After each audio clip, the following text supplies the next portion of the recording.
pioneer who continues to reign. We celebrate him today and throughout February, Reggae Month. Happy birthday to the great Robert Nesta Marley. Are you a rich man? When you mean rich, what you mean? You have a lot of possessions? A lot of money in the bank? Position make you rich? I don't have that type of richness. My richness is life, forever.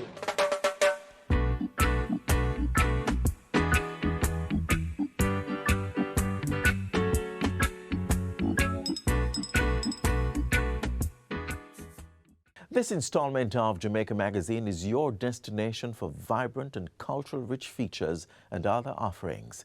Join us as we dive into the heart of Jamaica's musical heritage, exploring the roots, rhythms, and legends that have shaped this iconic genre. Hi there, I'm Adrian Atkinson. Get ready to feel the groove and immerse yourself. We'll be right back. I encourage the deaf children to have deaf pride, to know that they can. You're on the same level as a hearing person. It doesn't matter that you can't hear. You have a lot of deaf adults who are successful, and you can achieve. You can get the education that you want, you can do anything that you want, you can achieve. Don't feel like you can't because you're deaf. In believing that nothing is impossible, I have been able to culture a very positive attitude to life, and that positive attitude has worked for me, and I am confident it will work for others. I would want to say to persons with vision impairment and disabilities that it is critical that they become tooled or retooled with the appropriate technologies that can help to drive the way forward so that they can accomplish their vision and their goals. Children with disabilities, whether you have CP or not, I strongly believe that you have a purpose. My disability has taught me that when it says the sky is the limit, it is. There are times when you're going to fall, but what is to stop you from rising?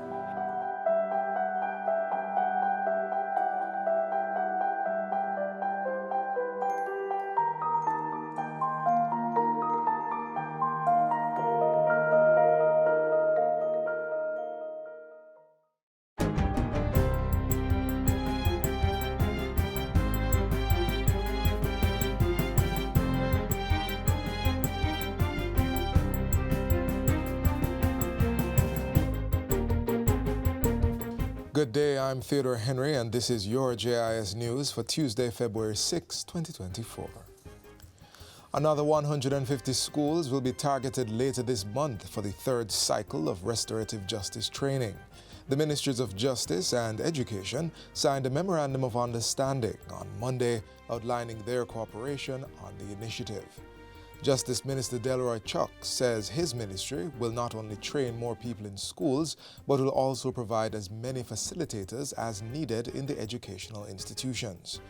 Mr. Chuck says the idea is not only to resolve conflicts in schools, but also to prevent them from happening. So we want to sensitize as many of the classrooms in restorative justice, but further, to urge some of the children, if you know of any conflict between their fellow students, tell the restorative justice facilitator and let us see if we can get the pending dispute resolved. Because if it is not resolved early, they may well fight it out at the end of school, and we want to avoid that. The minister says the successes of restorative justice in resolving conflicts must be highlighted. All the courts now refer matters on restorative justice to various circles in various parishes. And when a matter comes from the court, there's a 90% success rate. And if it is the community that refer it, it's 75%. The average over all these cases is now over 80%. The overhaul of the Program of Advancement through Health and Education, PATH, is to be conducted in 3 phases. Minister of Labour and Social Security Pernell Charles Jr. made the announcement during a town hall meeting in St. Anne recently. He says the government is committed to ensuring the program remains responsive, effective, and progressive in addressing the evolving needs of the vulnerable population in Jamaica. The overhaul of PATH will be conducted in 3 phases. Firstly, we're going to do what we're doing now. A series of key stakeholder engagements will be conducted. Town hall, smaller meetings, question and answer on social media, all different methods will be utilized. And we're going to have, after that, the formulation of 2 technical working groups. One of the 2 technical working groups to be established will review and provide recommendations regarding the technical design of PATH, including selection criteria and benefit levels. The second group will provide strategic guidance on the reassessment of the program's rules, including the conditions for eligibility. Which means the child having to go to school, the mother having to go to the clinic, those things that you have to do now for you to continue to be eligible. You understand? A steering committee is to be established to serve as an advisory body and provide progress reports to Cabinet throughout the reform process. 9 new vehicles have been handed over to the Southern Regional Health Authority, SRHA, to improve the efficiency of delivering quality health care in Clarendon, Manchester, and St. Elizabeth. The 9 vehicles come at a total cost of $98.7 million. They include 3 2024 Toyota Hiace buses valued at $29.4 million, which were converted to ambulances at a cost of $18.6 million. $24.8 million was spent on 4 2024 L200 Mitsubishi pickups. A 2024 Toyota Coaster bus was bought for $15.4 million, and 1 2024 Sino-truck has been procured at a cost of $10.4 million. 9 brand new Chrysas at one time. Brand new vehicles at one time. That we will move the complement of ambulances from 18 to 21, one in one go. That we will move the number of vehicles to 90 vehicles for the Southern Region alone. And it's important because mobility means that lives are saved. 1 ambulance each will go to the Black River, Mandeville, and Mapen hospitals. Regional Director for SRHA, Michael Bent, says this will allow the older ambulances to be put into 1 primary care facility in each of the 3 parishes to transport patients who are assessed at health centers and need to be taken to the hospital. The 4 pickup trucks are being allocated to the Clarendon, Manchester, and St. Elizabeth Health Departments and Lionel Town Hospital. The Sino truck will transport bulk medical items, and the Toyota Coaster is to transport SRHA staff. 20 students with hearing impairment have been certified in greenhouse production, thanks to the recently completed Climate Smart Agriculture Greenhouse Production Training Program. The intensive 10-week training program was undertaken at the Caribbean Christian Center for the Deaf, CCCD, in Knockpatrick, Manchester. It was organized by the Rural Agriculture Development Authority, RADA, in collaboration with the Jamaica Red Cross. This program has not only provided practical training, but has sown the seeds of possibilities for a future where barriers are dismantled and opportunities are extended. The program included courses such as Introduction to Greenhouse Production, Crop Management and Nutrition, Safe Use of Pesticides, Integrated Pest Management, Marketing, and Farm Business Management. The students were presented with their certificates during a recent graduation ceremony at the Caribbean Christian Center for the Deaf. State Minister of Agriculture, Franklin Witter, has lauded the program for its impact on the hearing-impaired community and the country at large. It also signifies inclusivity in agriculture through the training received as we seek to break barriers and inspire others facing physical challenges to join the agricultural realm. And finally, the Jamaica Fire Brigade, JFB, says for 2023 it was dogged by malicious false alarms or prank calls. At a recent JIS think tank, Commissioner of the Fire Brigade, Stuart Beckford, said that in 2023, the entity received and responded to 1,413 false alarms. He says this is an increase of 193, or 15.8%, when compared to 2022. Commissioner Beckford reveals that most of the calls came from the corporate area. The Kingston and St. Andrew Division, they accounted for the largest number, that is 459. St. Catherine, 266, and St. James, 132. They were the top 3 divisions that received most of these malicious false alarm calls. He adds that a significant number of those prank calls were bomb threats made by individuals. So we would have seen a significant uptick in the number of bomb threats that we would have responded to last November, October into November. And that would have accounted for most of the false alarms that we would have responded to. In one weekend, we responded to 45 such incidents. So between Friday and Monday, in a weekend in November last year, we would have responded to 45 such incidents. And that's it for JIS News Today. I'm Theodore Henry. Thanks for watching. Bob Marley was a legendary Jamaican singer, songwriter, and musician, widely known as one of the pioneers of the great reggae music. Born in 1945, his music blended elements of reggae, ska, and rocksteady, while his lyrics often conveyed messages of love, peace, and social justice. Some of his iconic hits, such as One Love, No Woman, No Cry, and Redemption Song, continue to inspire generations worldwide. And an honorary mention, his first biopic was recently premiered here in Jamaica. Let's take a look at his life and legacy.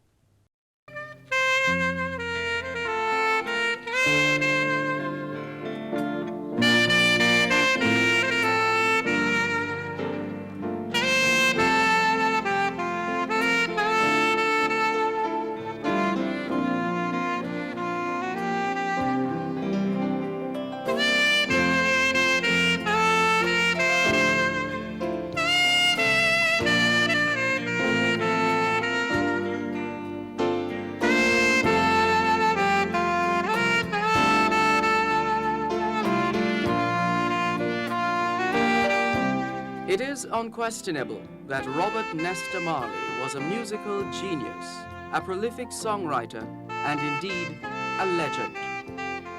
Bob Marley rose from humble beginnings to international acclaim. He is the best-known Jamaican, and that is no easy achievement. He is Jamaica's foremost cultural icon, and what he has achieved is quite phenomenal in terms of our cultural heritage. Bob was as much a peacemaker as he was a revolutionary. He was the voice through which many persons could vent their feelings. All pirates, yes, they rob I, sold I to the merchant ships. Minutes after they took I from the bottomless pit. But I'm not so good at talking, but I hope you understand what I'm trying to say. Well, I'm trying to say, could we have up here, on stage here, the presence of Mr. Michael Manley and Mr. Edward Seattle. Oh! I just want to shake hands and show the people that we're gonna meet them right. We're gonna unite. We're gonna meet them right. We got to unite. Get.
He took reggae music along with Rastafarianism to the world, penetrating social, cultural, and racial barriers. Just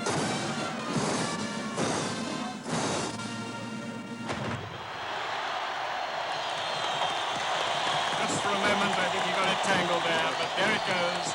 The Zimbabwe national flag. Every man got a right to decide his own destiny. And in this judgment there is no partiality. So arm in arms, with arms, we'll fight this little struggle. Children, that's the only way we can overcome a little trouble. And brother, you're right, you're right, you're right, you're right, you're so right. We gon' fight, we'll have to fight, we gonna fight, fighting for rights. Not to mash it in a Zimbabwe, put it ready, go there in a Zimbabwe. Today, reggae is internationally acceptable, and so too are Rastafarians. Dreadlock Rasta, it was a buffalo soldier in the heart of America. You know, I wouldn't say that the Rastafarians have a bad reputation. I would say people give the Rastafarians bad reputation. Chris Blackwell, who managed Bob for many years, says Bob was a man of the people. Well, he was a real leader, a real folk leader in the real sense. He was really that, you know. He never changed from that. He never essentially changed as a person at all. He was the same person all the time, essentially. When he got his fancy car, BMW, you know, which he said was rightfully his, it stood for Bob Marley and the Wailers. But when he would drive into the ghetto, he would never lock the car. You know, he would just get out of it, even if the window's open or whatever. He never separated himself from the people. Bob's impact on the world is far-reaching. So powerful it was that the Jamaica Tourist Board has been using his One Love song to market Jamaica since 1992. One love, one heart, let's get together and feel. Bob's passage was like a comet, brief and memorable.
This morning, smile with the rising sun. Really the bird, it's by my doorstep, singing sweet songs of melodies pure and true, saying, this is my message to you. Singing, don't worry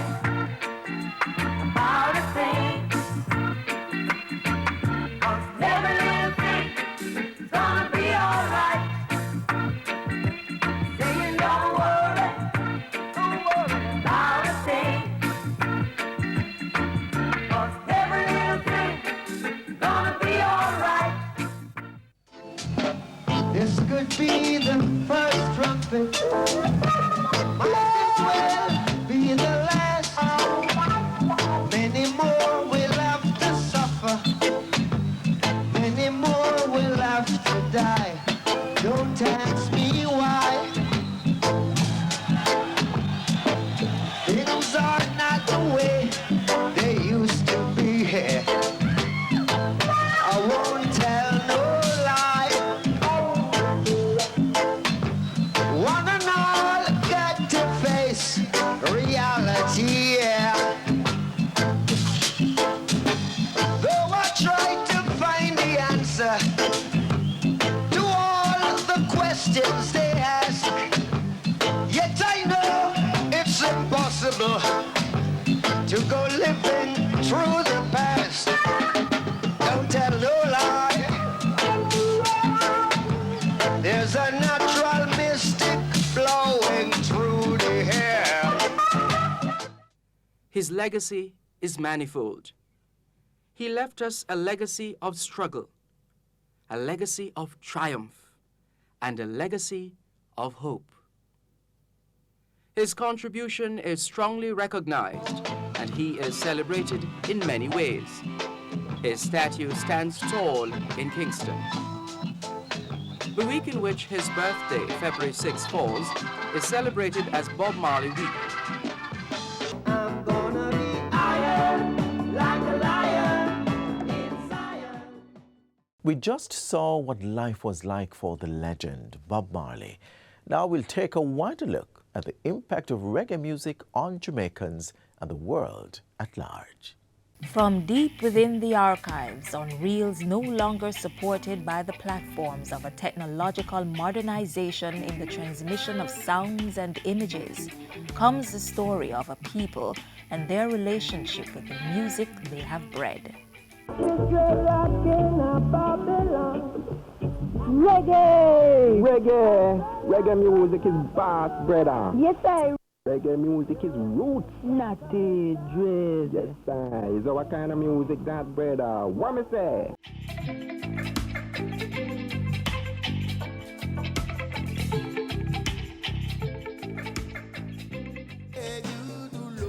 If reggae can ever be edged to a set place, then 13 Brentford Road is its home. It was here at Studio One in 1968 that Rocksteady briefly went back 20 years, married the folk rhythms of Mento, and gave birth to reggae. The new art form experienced its share of birthing pains as the so-called elites of society struggled to accept its revolutionary presence, while those from whose experiences it sprung cleaved onto this evolution in expression.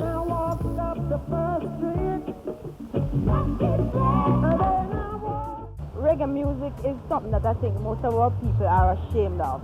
I don't know why this should be, because it is coming from our roots. So much people are naked like them shame. You agree? Truly? Sure, them just shame what truly belongs to them. What me say? That's what we steal sometimes, do I? Truly? Well, I think that the rhythm is very good, and we like it a lot in Jamaica here. As myself coming from New York, I only thought that I would dig soul music, just, you know, funky music. But as I hear the reggae music, I like it. I like reggae music very much because, right, it shows a lot of culture, right?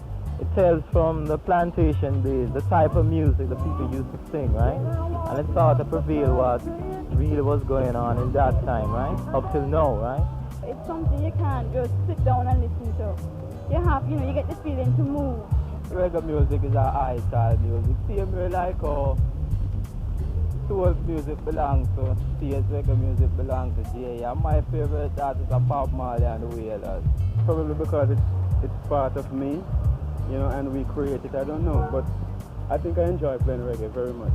I really dig reggae music, but whenever time I hear reggae music, I feel like dancing, you know? I'm in a dancing mood. Generations later, and the narrative retains echoes of past sentiments with the addition of new layers. Reggae change, I can't say like it changed a bit, you know, but still reggae beat. The old one is better The new one, not much to me. I just love the old stuff. When I'm working, I listen to my music. Keep me going, you know? If me go dance on them music that I'm play, me not really stay there. It means everything. It's a part of Jamaicans' history. So it defines who we are as Jamaicans. It means everything. It means love. It means peace. It means understanding. Reggae is a lifestyle.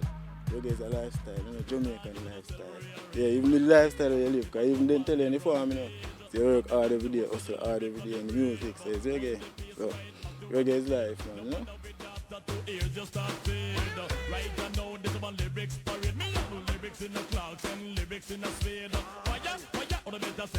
Reggae has become what some prophesied, a few decried, and almost none could truly imagine.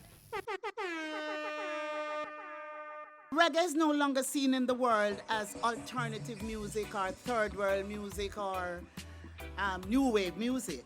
It's doing good. I think there are a lot of guys who make a lot of money from it, but it is good. I think it may be probably next to tourism. People know Jamaica not only for our sand, sun and beach, but they know us for our music. So when you go abroad and people be like, you're from Jamaica, you know Bob Marley, you know such and such, all because of our music. So reggae is our definition of Jamaica. It is the strongest component in the brand Jamaica construct. Reggae artists and those who specialize in its offshoot dancehall have won major musical awards. In life and past death, its greatest ambassador retains an undeniable international presence that has demanded respect from world-renowned publications. Since 2009, the entire month of February has been dedicated to its celebration at home. It was instrumental in garnering capital Kingston the designation by UNESCO as a creative city of music. And in 2017, the Jamaican government submitted a nomination dossier to have reggae inscribed on UNESCO's representative list of intangible cultural heritage for humanity. This international protection instrument will ensure that the origins of reggae and its derivatives are appropriately documented and safeguarded for present and future generations.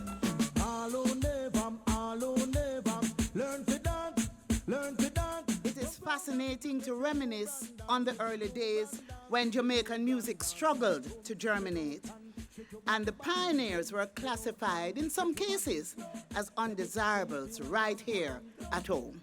But even then, in its infancy, well, I think that reggae is a good music, here to stay, and I think reggae music belongs to us, and we ought to show it, right?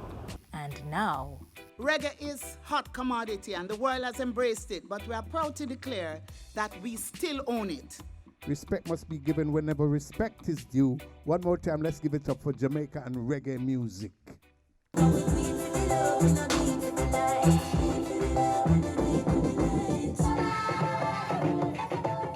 And on that note, we here at the JIS would like to say thank you for tuning in.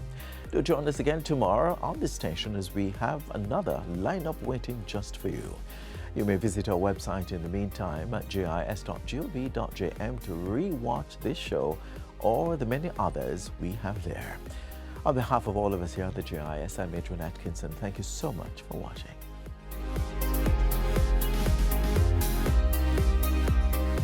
This has been a production of the Jamaica Information Service, the voice of Jamaica.